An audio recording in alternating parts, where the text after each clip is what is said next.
സാധാരണ നമ്മൾ അങ്ങോട്ടില്ലേ ഒരാൾ പിടിച്ച് വലിച്ചാൽ നമ്മൾ തിരിച്ച് അങ്ങോട്ട് ഓടിപ്പോകാനാണ് ശ്രമിക്കാറുള്ളത്.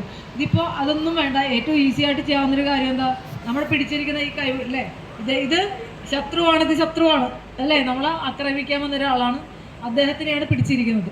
അപ്പോൾ ഈ കൈ എന്ത് ചെയ്യുക, നമ്മുടെ ഈ കൈ പിടിച്ചിരിക്കുന്ന ഈ കൈ ഒന്ന് ഇതുപോലെ കൈ ഒന്ന് ബലം കൊടുക്കുക അല്ലേ, കൈ മുഷ്ടി ചുരുട്ടി ഒന്ന് ബലം കൊടുക്കുക കൈക്ക് അല്ലേ. നമ്മൾ ആ കൈ റിലീസ് ചെയ്യാൻ പോകണം, അതിന് വേണ്ടിയിട്ടാണ് ഈ കൈ ഒന്ന് ബലം കൊടുക്കുക. എന്നിട്ട് എന്ത് ചെയ്യുക, നേരെ നമ്മുടെ ആക്രമിക്കാൻ വരുന്ന ആളുടെ മുന്നിലോട്ട് തന്നെ ഒന്ന് കയറുക. അതോടൊപ്പം എന്ത് ചെയ്യുക, ഈ കൈ ഒന്ന് ഇതുപോലെ തിരിക്കുക കണ്ടോ.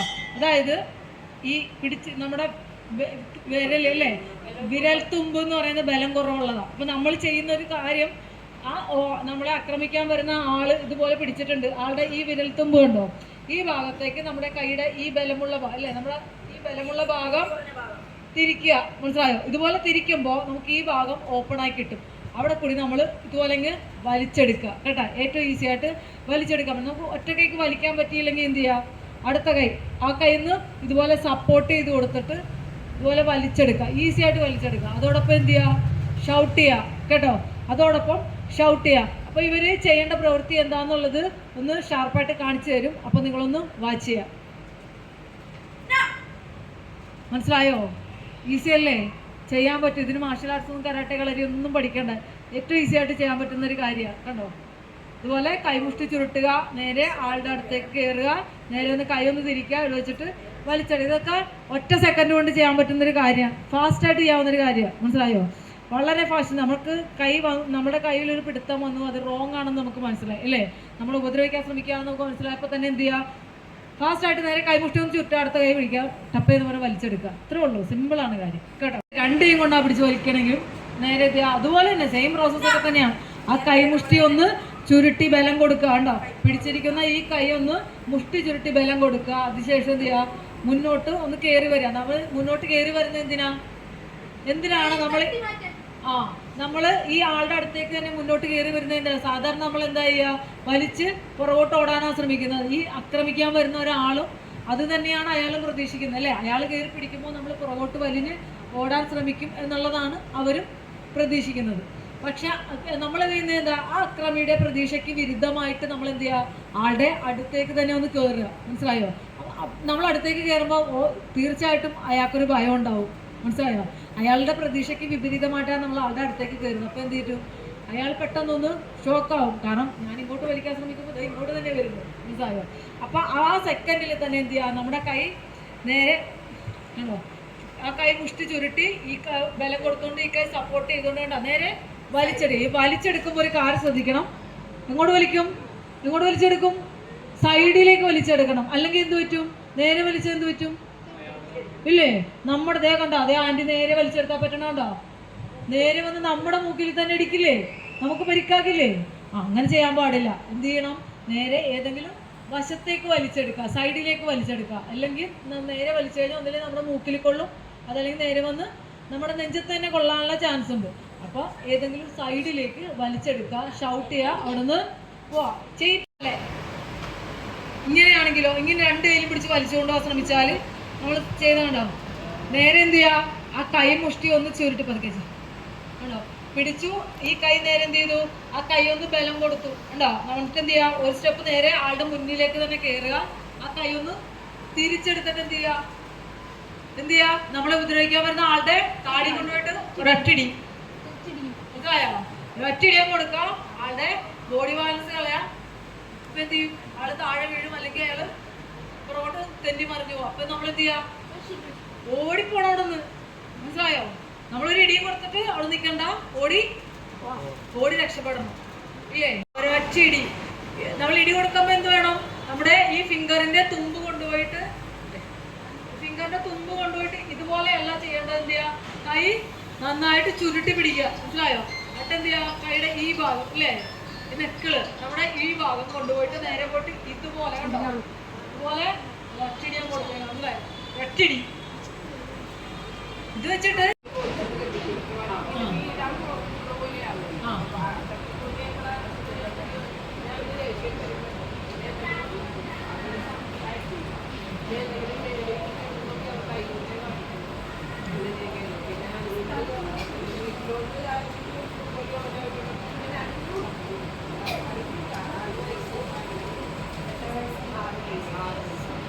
മനസ്സിലാക്കാം നമ്മൾ.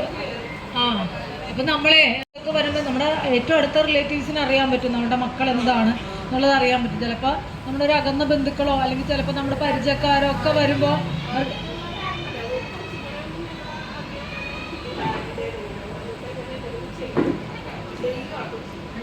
അതിൻ്റെ അകത്ത് എന്താണെന്നറിയോ, നമ്മൾ അവരോട് ഇവരെ അടുപ്പിക്കാതിരിക്കരുത്. മനസ്സിലായോ? ഇവരെ ഇങ്ങനെ മറ്റുള്ളവരിൽ നിന്ന് അകത്തി മാറ്റരുത്. നമ്മൾ അവരുടെ കൂടെ കളിക്കാനൊക്കെ അനുവദിക്കുക. മനസ്സിലായോ? അപ്പോൾ ഇവരെന്തെങ്കിലും ഉപദ്രവിക്കാൻ ശ്രമിക്കുന്നുണ്ടെങ്കിൽ നമ്മളൊന്ന് തടയുക, അവരോട് പറഞ്ഞു കൊടുക്കുക ചെയ്യും. കാരണം അവർക്കറിയാം എത്രത്തോളം മനസ്സിലാകും എന്നുള്ളത് നമുക്കറിയാം. പക്ഷേ നമ്മുടെ ഒരു ശ്രദ്ധ അവിടെ വേണം. എന്നുവെച്ചാൽ നമ്മൾ മറ്റുള്ളവരിൽ നിന്ന് ഇവരെ അകത്തി മാറ്റുമ്പോൾ ഇവർക്ക് മറ്റുള്ളവരോട് എങ്ങനെ പെരുമാറണം എന്നുള്ളൊരു അവർക്കറിയാൻ പറ്റാതായിപ്പോകും.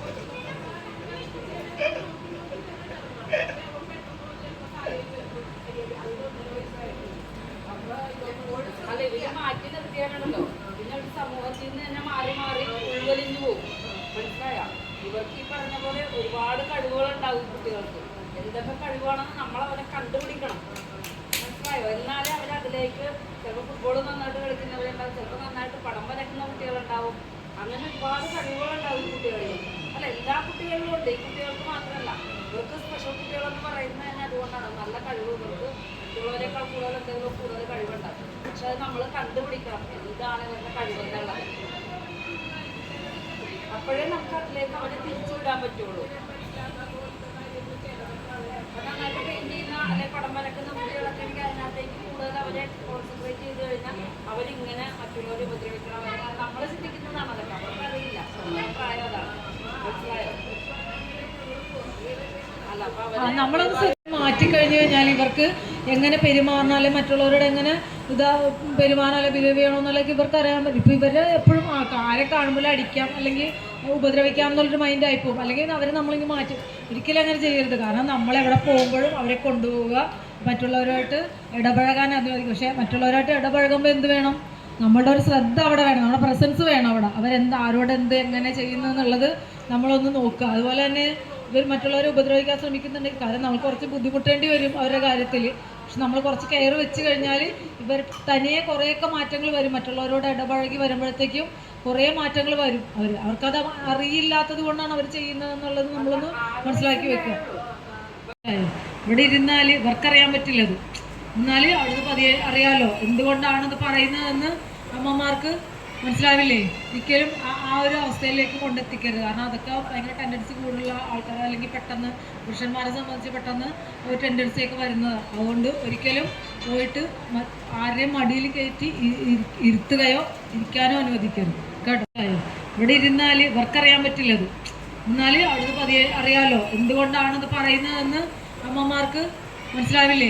ഒരിക്കലും ആ ഒരു അവസ്ഥയിലേക്ക് കൊണ്ടെത്തിക്കരുത്. കാരണം അതൊക്കെ ഭയങ്കര ടെൻഡൻസി കൂടുതലുള്ള ആൾക്കാർ, അല്ലെങ്കിൽ പെട്ടെന്ന് പുരുഷന്മാരെ സംബന്ധിച്ച് പെട്ടെന്ന് ഒരു ടെൻഡൻസിയൊക്കെ വരുന്നത്. അതുകൊണ്ട് ഒരിക്കലും പോയിട്ട് ആരുടെയും മടിയിൽ കയറ്റി ഇരുത്തുകയോ ഇരിക്കാനോ അനുവദിക്കരുത് കേട്ടോ. ഒരു സൊല്യൂഷൻ കിട്ടുമോ അവർക്ക്? ഒരിക്കലും കിട്ടില്ല. അവരുടെ ഏജ്, അവരുടെ അതേ ബുദ്ധി, അതിലേക്ക് ചിലപ്പോൾ ചെറിയൊരു ഏറ്റക്കുറച്ച്. അപ്പോൾ ആ ഒരു ലെവലിലുള്ള സൊല്യൂഷൻ മാത്രമായിരിക്കും അവർക്ക് കിട്ടുന്നത്. അപ്പോൾ ഒരു വിഷയം ഉണ്ടായാലും മുതിർന്നവർ ഇടപെട്ട് അത് സോൾവ് ചെയ്യുന്ന പോലെ കുട്ടികളെ സോൾവ് ചെയ്യുമോ? ഇല്ല. അവർ സോൾവ് ചെയ്ത് വരുമ്പോൾ ചിലപ്പോൾ കൂടുതൽ കോംപ്ലിക്കേഷനിലേക്കായിരിക്കും പോകുന്നത്. അവർക്ക് താൽക്കാലികമായിട്ടുള്ള ഒരു സൊല്യൂഷനൊക്കെ ആയിരിക്കും അവർ കണ്ടുപിടിക്കുന്നത്. പക്ഷെ അത് ചിലപ്പോൾ അതിനേക്കാൾ വലിയ കോംപ്ലിക്കേഷനിലേക്ക് പോകും. അപ്പോൾ അതുകൊണ്ട് നിങ്ങൾ ഒരു കാര്യം ശ്രദ്ധിക്കുക, ഈ കുട്ടികളുടെ അടുത്ത് സംസാരിക്കുക. അവരുടെ അടുത്ത് എന്തെങ്കിലും പറയാനുണ്ടെങ്കിൽ നമ്മൾ ഒരിക്കലും അവർക്ക് തെറ്റ് പറ്റിക്കോട്ടെ. കുട്ടികൾക്ക് ചിലപ്പോൾ തെറ്റും, അവരുടെ ഒരു ഏജ്, അവരുടെ ബുദ്ധി അത്രയൊക്കെ ഉള്ളൂ അല്ലേ. അവരുടെ ആ ഒരു പക്വതക്കുറവ് കൊണ്ട് പലപ്പോഴും അവർക്ക് പല തെറ്റുകളും സംഭവിക്കാം. നമ്മളെന്ത് ചെയ്യുക? നമ്മുടെ ദേഷ്യവും സങ്കടമൊന്നും കൊണ്ട് ആ കുട്ടികളുടെ മേലെ തീർക്കരുത്. അവരോട് സമാധാനത്തിൽ കാര്യങ്ങൾ ചോദിച്ച് മനസ്സിലാക്കും. മനസ്സിലായോ? എങ്കിൽ മാത്രമേ ഉള്ളൂ അവർ വീണ്ടും എന്തെങ്കിലും കാര്യങ്ങളുണ്ടെങ്കിൽ നമ്മളുടെ അടുത്ത് പറയുള്ളൂ. ഇല്ലെങ്കിൽ നമ്മൾ അടിയും ബഹളവും ഒച്ചപ്പാടും കരച്ചിലും ബഹളമൊക്കെ ആയിട്ട് ചോദിച്ചു കഴിഞ്ഞാൽ നമ്മുടെ അടുത്ത് പിന്നെ ഒരു കാര്യങ്ങളോ അവർ സംസാരിക്കില്ല. മനസ്സിലായോ? അപ്പം അതുകൊണ്ട് എപ്പോഴും നിങ്ങൾ ഒരു സമചിത്തതയോടെ ഇത്തരമുള്ള കാര്യങ്ങളൊക്കെ സംസാരിക്കുക. എന്തെങ്കിലും കിട്ടിക്കഴിഞ്ഞാൽ അപ്പം തന്നെ അടിയും ബഹളമൊന്നും വെക്കരുത്. ആലോചിച്ച് ഒരു തീരുമാനം എടുക്കുക അത്തരത്തിലും കാര്യങ്ങൾ കേട്ടോ. പിന്നെ നിങ്ങൾക്ക് എന്തെങ്കിലും ഒരു വിഷയം ഇപ്പോൾ നിങ്ങൾ എന്ത് ചെയ്യാതെ എന്ത് ചെയ്യും? നിങ്ങൾ അറിഞ്ഞാൽ എന്ത് ചെയ്യും? നിങ്ങൾ നന്ദി പറയണം കേട്ടോ. വീട്ടിൽ വന്നിട്ട് അച്ഛൻ്റെ അമ്മയുടെ അടുത്ത് പറയണം കേട്ടോ. അല്ലെ ആരുടെ അടുത്ത് പറയും? അച്ഛൻ്റെ അമ്മയുടെ അടുത്ത് പറഞ്ഞില്ല പിന്നെ വേറെ അടുത്ത് പറയും? മാമൻ്റെ അടുത്ത് പറയും. അതല്ലേ പിന്നെ നീ വേറെ അടുത്ത് പറയും, അച്ഛനമ്മ മാമൻ അല്ലാതെ പിന്നെ വേറെ ആരുടെ പറയും? ആരടുത്തും പറയൂലോ. ടീച്ചർമാരില്ലേ ഇവിടെ ഉണ്ട്, ടീച്ചർമാർ ഇഷ്ടമല്ലേ? ടീച്ചറിന് ഇഷ്ടമല്ലേ? നിനക്ക് അച്ഛനും അമ്മയുടെ അടുത്ത് പറയാൻ ബുദ്ധിമുട്ടുണ്ടെങ്കിൽ നീ എന്ത് ചെയ്യാ? ടീച്ചറിൻ്റെ അടുത്ത് പറയാം കേട്ടോ. നമുക്ക് കംഫർട്ടബിൾ. കുട്ടികൾ ചിലപ്പോൾ ഒരിക്കലും ചിലപ്പോൾ അച്ഛനെ അമ്മയുടെ അടുത്തൊന്നും പറഞ്ഞെന്ന് വരില്ല, പലരും ടീച്ചേഴ്സിൻ്റെ അടുത്ത് വന്ന് പറയും. ഇത് പണ്ടത്തെ ടീച്ചർമാരല്ലേ, നമ്മളൊക്കെ പഠിക്കുന്ന കാലത്ത് ടീച്ചർ എന്ന് പറഞ്ഞാൽ സാരിയൊക്കെ കൊടുത്ത് ബുക്കൊക്കെ പിടിച്ചൊരു വടി അല്ലേ, ഒരു ചോക്ക്, അതൊക്കെയായിരുന്നു നമ്മുടെ പണ്ട്. നമ്മൾ ഇന്നത്തെ പോലെ ടീച്ചർമാരുടെ അത്രയൊന്നും മിങ്കിൾ ചെയ്യും, നമ്മൾ ഇച്ചിരി അകലെ നിന്നൊക്കെ ആയിരുന്നു അല്ലേ, ഇച്ചിരി ഒരു റെസ്പെക്റ്റോട് അല്ലെങ്കിൽ ഇച്ചിരി പേടിയോടുകൂടിയൊക്കെ ആയിരിക്കും നമ്മൾ ടീച്ചേഴ്സിൻ്റെ അടുത്ത് സംസാരിക്കുന്നത്. പക്ഷെ ഇപ്പം അങ്ങനെയാണോ? ടീച്ചർമാർ കുട്ടികളെ തോളെ കൈയിട്ട് ഭയങ്കര ചേർത്ത് പിടിച്ച് കൊണ്ട് നടക്കണമെന്നോ ഇപ്പോഴത്തെ കാലത്ത് പഠിച്ചാൽ മതിയായിരുന്നു നമുക്ക് തോന്നിപ്പോകും. അപ്പം അതുപോലെ അപ്പോൾ പലപ്പോഴും കുട്ടികൾ ടീച്ചേഴ്സിൻ്റെ അടുത്ത് നല്ല രീതിയിൽ കമ്മ്യൂണിക്കേറ്റ് ചെയ്യുന്ന കുട്ടികളുണ്ട്. അപ്പോൾ ഇങ്ങനെയുള്ള കാര്യങ്ങൾ പലപ്പോഴും ടീച്ചേഴ്സിൻ്റെ അടുത്ത് പറയുമല്ലോ. അപ്പം നമ്മളിപ്പോഴും നമ്മൾ ചിലപ്പോൾ മക്കളുടെ അടുത്ത് നമ്മളിത്തിരി ചിലപ്പോൾ ഷാട്ടിയും പിടിച്ചൊക്കെ നിൽക്കുന്നതുകൊണ്ട് നമ്മുടെ അടുത്ത് സംസാരിക്കാൻ നമുക്ക് ബുദ്ധിമുട്ടുണ്ടാകും. അപ്പോൾ ഇങ്ങനെയുള്ള കാര്യങ്ങളൊന്ന് ശ്രദ്ധിച്ചേക്കുക. എങ്കിലും നിൽക്കാം അല്ലെ റൂമിലോ അല്ലെങ്കിൽ എവിടെയെങ്കിലും പെട്ടെന്ന് ആരെങ്കിലും നമ്മൾ ഇതുപോലെ കയറി അങ്ങ് പിടിച്ചെന്ന് വിചാരിക്കുക, എന്ത് ചെയ്യും? നമ്മൾ ഇങ്ങനെ പിടിച്ചു വെച്ചാൽ എന്ത് ചെയ്യും? നമ്മൾ എന്ത് ചെയ്യുക? നമ്മളിങ്ങനെ ഉതിർത്തല്ലേ ഊർത്ത് ഇതുപോലെ അല്ലെങ്കിൽ ഉതറി മാറാനൊക്കെ ശ്രമിക്കും. നല്ലൊരു ബലമുള്ള ഒരാളാണെങ്കിൽ ചിലപ്പോൾ നല്ല ബലമുള്ള ഒരാളാണെങ്കിൽ നമുക്ക് ഒരുപാട് നമ്മൾ ഒരുപാട് ബലമുള്ള ആളാണെങ്കിൽ എന്ത് പറ്റും? നമുക്ക് കുതറി മാറുന്നതിനൊക്കെ ഒരു പരിധി കൂടുതൽ നമുക്കതൊന്നും ചെയ്യാൻ പറ്റാത്തില്ല, അവർ കൂടുതൽ നേരം സ്ട്രഗിൾ ചെയ്ത് നിൽക്കാൻ പറ്റില്ല. അപ്പോൾ ഏറ്റവും ഈസി ആയിട്ട് നമുക്ക് ചെയ്യാൻ പറ്റുന്ന ഒരു മെത്തേഡുണ്ട്. എന്താ? നമ്മളെ പിടിച്ചിരിക്കുന്ന ആളുടെ ആ ശത്രു അല്ലേ, ആ അക്രമിയായ ആളുടെ വിരലുകൾ പിടിച്ച് മലർത്തി ഓടിച്ചങ്ങ് വിട്ടുകൊണ്ട് നമുക്ക് അവിടെ നിന്ന് ഓടി രക്ഷപ്പെടാൻ പറ്റും. അത് ചെയ്യേണ്ടത് ഇതാണ് കണ്ടോ. ഫസ്റ്റ് എന്ത് ചെയ്യുക? നമ്മുടെ കൈ ഒന്ന് അപ്പുറത്തേക്ക് ഇപ്പുറത്തേക്ക്, നമ്മൾ നേരെ പിടിച്ചിട്ടല്ല ചെയ്യുന്നത്, അല്ല നമ്മുടെ കൈ ഒന്ന് ക്രോസ് ചെയ്തിട്ട് അപ്പുറത്തേക്ക് ഇപ്പുറത്തേക്കും മാറ്റുക. അതിനുശേഷം എന്ത് ചെയ്യുക? ആ അക്രമിയുടെ കിട്ടുന്ന 2 വിരലുകൾ പിടിച്ചെടുക്കുക, നന്നായിട്ട് ഇങ്ങനെ പിടിച്ചെടുക്കുക. എന്നിട്ട് എന്ത് ചെയ്യുക? നേരെ പിടിച്ചെടുക്കുക, ഒറ്റ ഒടിയും കുടിക്കുക. മനസ്സിലായോ? ഒടിച്ചു വിടുക. അതുപോലെ വലിച്ച് ഒടിച്ചു വിട്ടുകൊണ്ട് എന്ത് ചെയ്യുക? കൈ ഒടിക്കുന്നതോടൊപ്പം നമ്മുടെ ബാക്ക് കൊണ്ട് എന്ത് ചെയ്യുക? ഹിപ്പ് കൊണ്ടിട്ട് ഇവരെ ഉണ്ടോ നമ്മുടെ അക്രമിയുടെ ഗ്രോയിൻ പാർട്ടിലേക്ക് അല്ലേ, നാഭി ഭാഗത്തേക്ക് പുഷ് ചെയ്ത് വിടാം അല്ലേ, തള്ളി വിടണ്ടോ. ഹിപ്പ് കൊണ്ട് ഒറ്റടിയാൻ കൊടുക്കുക, നമ്മൾ ഓടി മുന്നിലേക്ക് ഓടി രക്ഷപ്പെടുക. മനസ്സിലായോ? ഏറ്റവും ഈസി ആയിട്ട് ചെയ്യാവുന്ന കാര്യം, നമ്മൾ ഒരുപാട് സ്ട്രഗിൾ ചെയ്യുന്നു വേണ്ട. ഇതെന്ത് ചെയ്യും? ഇത് ഈസി ആയിട്ട് ചെയ്യാവുന്നതാ. നമ്മൾ അങ്ങോട്ടും ഇങ്ങോട്ടും കടന്ന് പിടിവലി കൂട്ടും അല്ലേ. ഇതിനേക്കാൾ ഏറ്റവും ഈസി ആയിട്ട് ചെയ്യാവുന്നത് എന്താ? നമ്മുടെ ഏതൊരു കൈ മുഷ്ടി ഒന്ന് ചുരുട്ടി എടുക്കുക, ബലം കൊടുത്തെടുക്കുക. എന്ത് ചെയ്യുക? അതിനായിട്ട് ഒരു സൈഡിലേക്ക് മാറുക. കണ്ടോ? കൈ ഒന്ന് ബലം കൊടുക്കുക. ഇതിപ്പോൾ നമ്മുടെ ഈ എൽബോ ഉൾപ്പെടെ ലോക്ക് ചെയ്ത് വെച്ച് കഴിഞ്ഞാൽ കൈ ഒന്ന് ഉയർത്തി കഴിഞ്ഞാൽ നമ്മുടെ എൽബോ റിലീസായി. മനസ്സിലായോ? നേരെ ഒരു സൈഡിലേക്ക് മാറുക. നമ്മൾ എവിടെ അറ്റാക്ക് ചെയ്യുന്നത്? അക്രമിയുടെ ഗ്രോയിൻ പാർട്ടിലാണ്. മനസ്സിലായോ? അവരുടെ ഗ്രോയിൻ പാർട്ട്, നാഭി അല്ലേ, ഗ്രോയിൻ പാർട്ടിലേക്ക് ഒരു ഒറ്റയിടിയാൻ കൊടുക്കുക. മനസ്സിലായോ? ഒറ്റയിടി കൊടുക്കുക, അവിടെ നിന്ന് ഓടി രക്ഷപ്പെട്ടു. നമ്മൾ കൊണ്ടേ പതിയെ ടച്ച് ചെയ്ത് വെക്കലല്ല, എന്ത് ചെയ്യുക? നമുക്ക് അവിടെ നിന്ന് ആളുടെ പിടുത്തത്തിൽ നിന്ന് രക്ഷപ്പെടണം. ഇതുപോലെ വിടർത്തി പിടിക്കുക. മനസ്സിലായോ? നേരെ ചോപ്പ് ചെയ്ത് കൊടുക്കുക, ഒരൊറ്റ വെട്ടാൻ കൊടുക്കുക. മനസ്സിലായോ? ഈ ഭാഗത്തേക്ക് നേരെ ഒറ്റ വെട്ടാൻ കൊടുക്കുക. നമുക്ക് തിരിഞ്ഞ് നിന്നിട്ടൊന്നും ചെയ്യേണ്ട, ഏറ്റവും ഈസിയാണ്. നമ്മൾ നിന്ന നിപ്പിൽ തന്നെ ജസ്റ്റ് ഒന്ന് മൂവ് ചെയ്താൽ മാത്രം മതി അല്ലേ. നമ്മളെ പിടിച്ച് വെച്ചിട്ടുണ്ടെങ്കിൽ, നമ്മൾ ഇതുപോലെ പിടിച്ച് വെച്ചിട്ടുണ്ടെങ്കിൽ നമ്മൾ എന്ത് ചെയ്യുക? കൈ ഒന്ന് ഉയർത്തി റിലീസായി ഒന്ന് മാറുക. ഇത്ര സ്പേസ് മതി. നേരെ ഒറ്റടി. മനസ്സിലായോ? ചെയ്യാൻ പറ്റില്ലേ? ഇപ്പൊ 2 പേര് വരുമോ ആരെങ്കിലും? അതല്ല, വെയിറ്റ് പിടിക്കുമ്പോൾ ശ്രദ്ധിക്കണം. നമ്മളെ പിടിക്കുമ്പോൾ ഒരു കാര്യം ശ്രദ്ധിക്കണം. നമ്മൾ ആ കൈ കൊണ്ട് ഈ വിരലിൽ പിടിച്ചു കഴിഞ്ഞാൽ ലോക്കായി. നമ്മളെപ്പോഴും ഈസി ആയിട്ട് ചെയ്യാൻ പറ്റും. ഈ കൈ കൊണ്ട് ഈ വിരലിൽ താഴ്ത്തായിട്ട്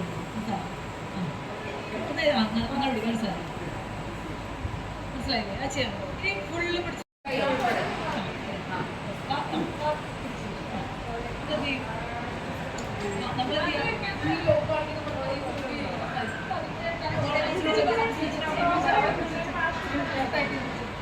ഇതുപോലെയാണെങ്കിൽ നമുക്ക് കയ്യിൽ നിന്ന് എടുക്കാൻ പറ്റത്തില്ല. മനസ്സിലായോ? അപ്പൊ ഫുൾ ടൈറ്റ്. ഇതിപ്പോ ലൂസ് ആയതുകൊണ്ട് നമുക്ക് ഈസി ആയിട്ട് മൂവ് ചെയ്യാൻ പറ്റും. നല്ല ടൈറ്റിൽ പിടിച്ചു കഴിഞ്ഞാൽ നമുക്ക് മൂവ് ചെയ്യാൻ പറ്റും. മനസ്സിലായോ? ഇനി കൈ നേരെ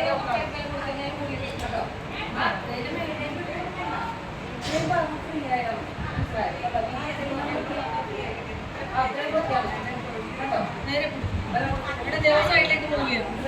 ഏതെങ്കിലും ഒരു സൈഡിലേക്ക് നേരെ ഗ്രോയിൻ.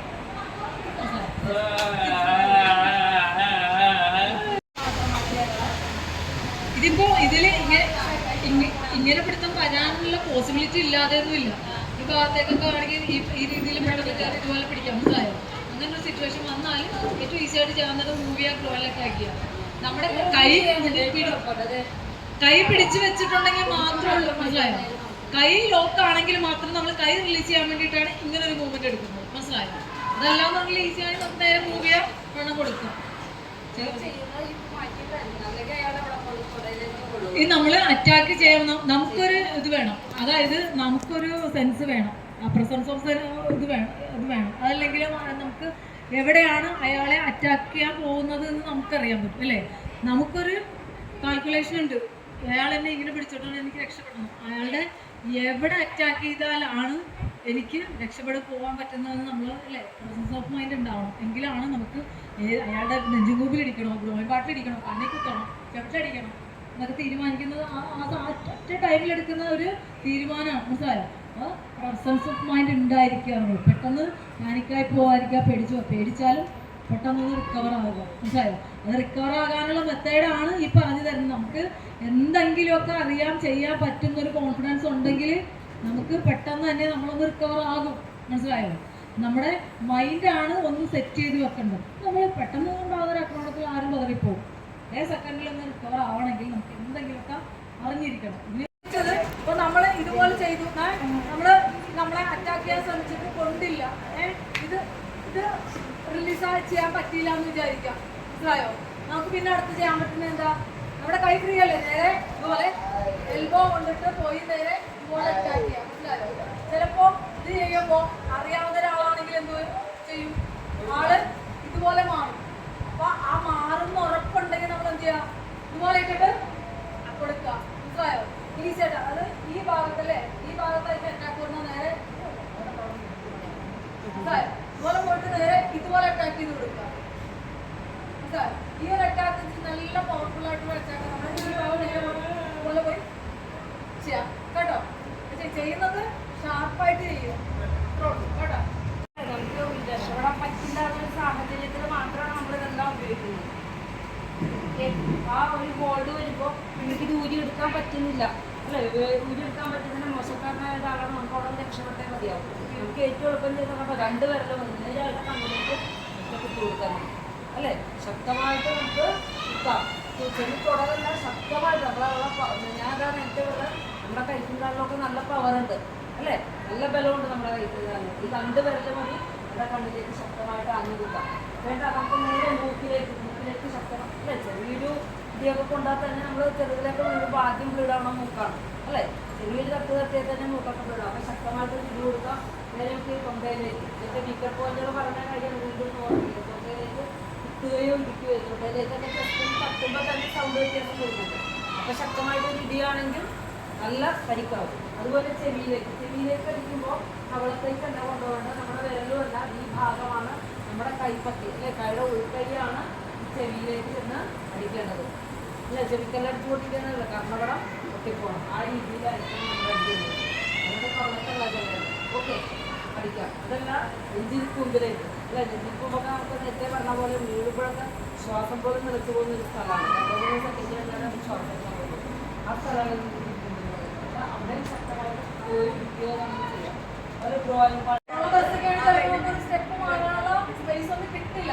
അപ്പൊ എന്ത് ചെയ്യാം, നമ്മുടെ ഹിപ്പെങ്കിലും ഒന്ന് മൂവ് ചെയ്യാം. നമ്മുടെ ലക്ഷ്യം എങ്ങനെയാണോ നമുക്ക് മൂവ് ചെയ്യാം, അവർക്ക് അറ്റാക്ക് ചെയ്യുന്നത് നമ്മുടെ അവിടെ ഇത്ര ഭാഗത്ത് തന്നെ നമുക്ക് അറ്റാക്ക് ചെയ്ത് കൊടുക്കാം. അപ്പോൾ ആ പോർഷൻ കിട്ടത്തക്ക രീതിയിൽ നമ്മളൊന്ന് സ്പേസ് ഒന്ന് അഡ്ജസ്റ്റ് ചെയ്യാം. നമ്മളൊന്ന് ഹിപ്പ് മൂവ് ചെയ്താൽ നമുക്ക് നേരെ കിട്ടും. ചെറിയൊരു സ്പേസിൽ അറ്റാക്ക് ചെയ്യാൻ പറ്റുന്ന മെത്തേഡാണ്. താഴെയുള്ള കൈ എന്ത് ചെയ്യാം, എടുക്കാം, ഭാഗത്തേക്ക് വില കൊടുക്കാം. നമ്മൾ എൽബോ അറ്റാക്ക് ഫസ്റ്റ് നെഞ്ചിൻ മുമ്പിലേക്കാണ് പോകുന്നത്. നമുക്ക് നേരെ ഇതുപോലെ ചെയ്യാം. സെക്കൻഡ് ആ കൈ നേരെ വിട്ട് ഡ്രോയിങ് കേട്ടോ. ആ കൈ നേരെ വിട്ട് പഞ്ചിങ് ആണ്, നേരെ പഞ്ച് ചെയ്യാം. ഈ പഞ്ച് ചെയ്യാൻ കിട്ടിയില്ലെങ്കിൽ കൈ വിടത്തി പിടിച്ച് ചോപ്പ് ചെയ്ത് കൊടുക്കാം. വീണ്ടും എന്ത് ചെയ്യാം, അതേ കൈ നേരെ ഉണ്ടാകും. നമ്മുടെ ബോഡിയോട് ക്ലോസ് ആയിട്ട് നിൽക്കുന്ന ഒരാളാണെങ്കിൽ കേട്ടോ എൽബോ അറ്റാക്ക് ഇതുപോലെ ചെയ്യാം. ഇപ്പം ഈ കുറച്ച് നീങ്ങി നിൽക്കുന്ന ഒരാളാണെങ്കിൽ എന്ത് ചെയ്യാം, വീണ്ടും നമ്മുടെ കൈ ഇവിടെ എക്സ്റ്റെൻഡ് ചെയ്യാം അല്ലെ? ഇതെല്ലാം കിട്ടിയില്ലെങ്കിൽ ഇവിടെ ഉപയോഗിക്കാം, മനസ്സിലായോ? കൈ ഇത്രോ നീളം കിട്ടും അല്ലേ? നമ്മൾ ഇത് ഉപയോഗിക്കാം, ഇവിടെ ഉപയോഗിക്കാം, ഇവിടെ ഉപയോഗിക്കാം, മനസ്സിലായോ? അപ്പം എന്താണ് പൊസിഷൻ, അയാളുടെ ഡിസ്റ്റൻസ് എന്താണോ അത് വെച്ചിട്ട് ക്ലോസ് ആയിട്ട് നിൽക്കുന്ന ഒരാളാണ് നമുക്ക് എൽബോ അറ്റാക്ക് ചെയ്യാം. കുറച്ച് ബാക്കിലേക്ക് നിൽക്കുന്ന ഒരാളാണെങ്കിൽ നമ്മൾ ഈ ഭാഗം ഉപയോഗിക്കാം. ഇനി ഹൈറ്റ് ഉള്ള ഒരാളോ അല്ലെങ്കിൽ കുറച്ച് ബാക്കിലേക്ക് പോയ ഒരാളാണെങ്കിൽ എന്ത് ചെയ്യാം, നമ്മൾ ഇതുപോലെ പോയിട്ട് അറ്റാക്ക് ചെയ്യാം.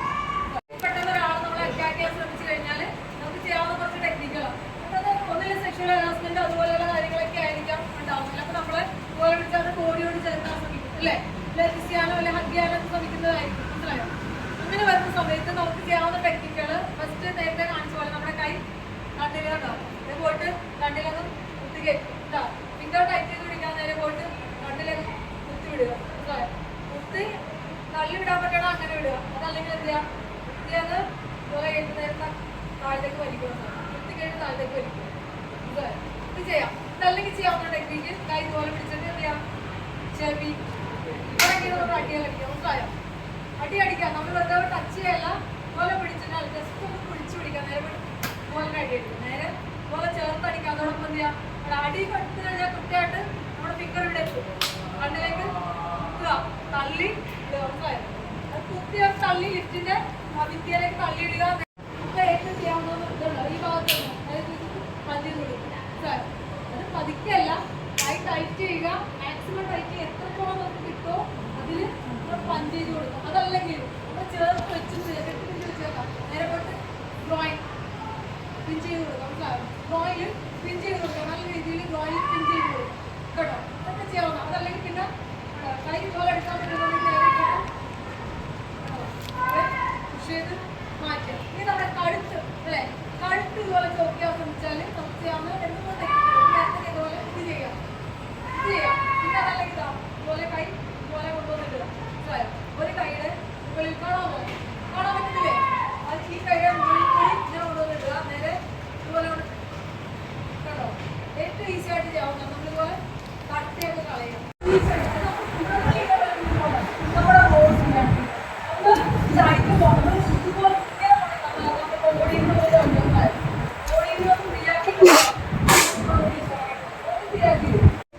ഇതുപോലെ പിടിക്കുകയാണെങ്കിൽ ഫസ്റ്റ് എന്ത് ചെയ്യാം? ഈ ഡൊമസ്റ്റിക് വയലൻസ് ഒക്കെ ഉണ്ടാകുന്ന സമയത്ത് ചിലപ്പോൾ നമ്മുടെ ബന്ധുക്കളൊക്കെ ആണെങ്കിൽ നമുക്ക് കൂടുതലാണ് ഉപദ്രവിക്കാൻ പറ്റില്ല. മനസ്സിലായോ? അവരെന്ത് ചെയ്യാം? നമ്മുടെ ബോഡിയിൽ നിന്ന് വെച്ച് മാറ്റുക. അപ്പോൾ പലപ്പോഴും ഡ്രഗ്സ് അല്ലെങ്കിൽ മദ്യപിച്ച് അങ്ങനെയൊക്കെ അടി ഉണ്ടാകുന്ന സമയത്തായിരിക്കും ഇത്തരത്തിലൊക്കെ പിടിക്കുന്നത്. ഇതാണെങ്കിൽ നമുക്ക് നേരെ പിടിച്ചിരിക്കുന്ന കൈ എന്ത് ചെയ്യാം? നമ്മുടെ തലയിലേക്ക് തന്നെ ചേർത്ത് ഇതുപോലെ പ്രസ് ചെയ്ത് വെച്ചിട്ടൊന്ന് കുനിയുക. കുനിഞ്ഞ് വേണ്ട ഇതുപോലെ ഇവരെ കൈ ഇതുപോലെ പിടിച്ചെടുക്കുക. നേരെ വലിച്ചവരെ ബോഡിയിൽ വലിച്ച് മാറ്റിവിടുക. ഇനിയിപ്പോൾ അതല്ല, നമ്മുടെ ബന്ധുക്കളല്ല നമ്മളെ പർപ്പസുകളിൽ ഉപദ്രവിക്കാൻ പറ്റുന്ന ഒരാളെന്ത് ചെയ്യുക? ആ കൈ പിടിച്ചിട്ട് എന്ത് ചെയ്യുക? നമ്മുടെ ഷോൾഡറിലേക്ക് വെച്ചിട്ട് ഓടിച്ചതാണ്. നമ്മൾ നേരത്തെ ഇങ്ങനെ ഇതെന്ത് ചെയ്യുക? ജസ്റ്റ് ഒന്ന് കുനിഞ്ഞിട്ട് ഇതുപോലെ ഫിംഗറിട്ട് പിടിക്കാൻ നേരെ തന്നെ ഇതുപോലെ ഷോൾഡർ കാണാമോ? ഇതുപോലെ പിടിച്ചിട്ട് ഷോൾഡറിലേക്ക് ഇതുപോലെ എടുത്ത് വെക്കുക. ഈ എൽബോ ഒറ്റൊടിയാൻ ഓടിക്കുക. മനസ്സിലായോ? പിടിച്ച് വെക്കുക, ഒറ്റൊടി ഓടിക്കുക കേട്ടോ. മുടിയിലെ കെട്ടി വെച്ച മുടിയിൽ ഇതുപോലെ പിടിച്ചിട്ട് നമ്മൾ ഉപദ്രവിക്കാൻ ശ്രമിക്കുകയാണെങ്കിൽ എന്ത് ചെയ്യാം? നേരെ ഒന്ന് ഇതുപോലെ കേട്ടോ. ഇത് വലിഞ്ഞ് പൊട്ടിപ്പോകാതിരിക്കാൻ വേണ്ടി എന്ത് ചെയ്യാം? ഈ കൈ ഉൾപ്പെടെ നമ്മുടെ തലയിലേക്ക് പ്രസ് ചെയ്ത് വെക്കുക. അല്ലെങ്കിൽ ഇത് പറ്റും വലിഞ്ഞു കഴിഞ്ഞാൽ മുടി പൊട്ടാൻ ചാൻസ് ഉണ്ട്. ഇന്നത്തെ വേദന എടുക്കാൻ ചാൻസ് ഉണ്ട്. അതുകൊണ്ട് എപ്പോഴും ഇത് റിസ്റ്റ് പിടിച്ചിട്ട് ഇങ്ങോട്ട് ടൈറ്റ് ചെയ്ത് തലയിലേക്ക് തന്നെ വെക്കുക. അതിനുശേഷം എന്ത് ചെയ്യാം? പിടിച്ചിട്ട് ഇതാ കേട്ടോ കുനിയ ഒന്ന് തിരിയുക കേട്ടോ. ഇവിടെ എത്തി, കൈ ഇവിടെ എത്തി. എന്തായോ? കൂടെ നമ്മൾ അറ്റാക്ക് ചെയ്യാനുള്ള ചാൻസ് ഉണ്ട് അല്ലേ? അതാണെങ്കിൽ നമുക്ക് നേരത്തെ ഇതുപോലെ എന്ത് ചെയ്യാം? ഒന്ന് ടേൺ ചെയ്തിട്ട് നമ്മുടെ മുടി ഒന്ന് കൈ ഒന്ന് ലോക്ക് ചെയ്യാം. കേട്ടോ, ഒന്ന് തിരിയുക കേട്ടോ. എൽബോ ഇട്ടിട്ട് കേട്ടോ. എനിക്ക് ഇനിയൊന്നും ചെയ്യാനില്ല. ഇവര് എത്രത്തോളം പിടിച്ചു വെച്ചിട്ടുണ്ടോ അത്രോ. കാരണം ഈ ഭാഗം ഉണ്ടോ എൽബോയുടെ താഴെ കൊണ്ടുവന്ന് കൈ ലോക്ക് ചെയ്ത് വെച്ചേക്കണം. അവരവിടെ എത്ര പൊക്കുന്നോ അത്ര ഞാനിവിടെ വരും. കാരണം എനിക്ക് നല്ല വേദന എടുക്കുന്നത്. അതായത് നമ്മുടെ കൈയുടെ ഈ ഭാഗത്ത് ഇങ്ങനെ ലോക്കാണ്. നമ്മുടെ കൈയുടെ ഈ ഭാഗം പോയിട്ട് ഇതുപോലെ ഇങ്ങനെയാണ് ലോക്ക് വരുന്നത്. മനസ്സിലായോ? ഇവിടെ നമ്മൾ എത്രത്തോളം ഉയർത്തുന്നോ അത്രത്തോളം ഈ ഇത് ഇങ്ങനെ നമ്മുടെ ബാക്കിലായിരിക്കും ഇരിക്കുന്നത് കേട്ടോ. കേട്ടോ നമ്മുടെ എൽബോയുടെ താഴെയാണ് ഈ ലോക്ക് വരുന്നത്. മനസ്സിലായോ? അത് ഉയർത്തി കഴിഞ്ഞാൽ നമുക്ക് നല്ല പെയിൻ ഉണ്ടാവും. കാരണം ഈ ജോയിന്റ് മുകളിലേക്കാണ് വരുന്നത്. അനുസരിച്ച് നമുക്ക് പെയിൻ ഉണ്ടാവും. അതിട്ട് വലിച്ചെടുക്കാനും പറ്റത്തില്ല. ടൈറ്റ് ചെയ്ത് പിടിച്ചു കഴിഞ്ഞാൽ അഥവാ കിട്ടിയില്ലെങ്കിൽ ഇല്ല, വലിച്ചാൽ കിട്ടില്ല. തന്നെ അത്ര വലിച്ചാലും കിട്ടില്ല. നമ്മൾ മറ്റേ കൈ ഫ്രീയാണ്. ഒന്നിൽ ഇവിടെ അറ്റാക്ക് ചെയ്യുക, അല്ലെങ്കിൽ ഫേസിൽ അറ്റാക്ക് ചെയ്യുക. മനസ്സിലായില്ലേ? ചെയ്യാൻ പറ്റില്ലേ?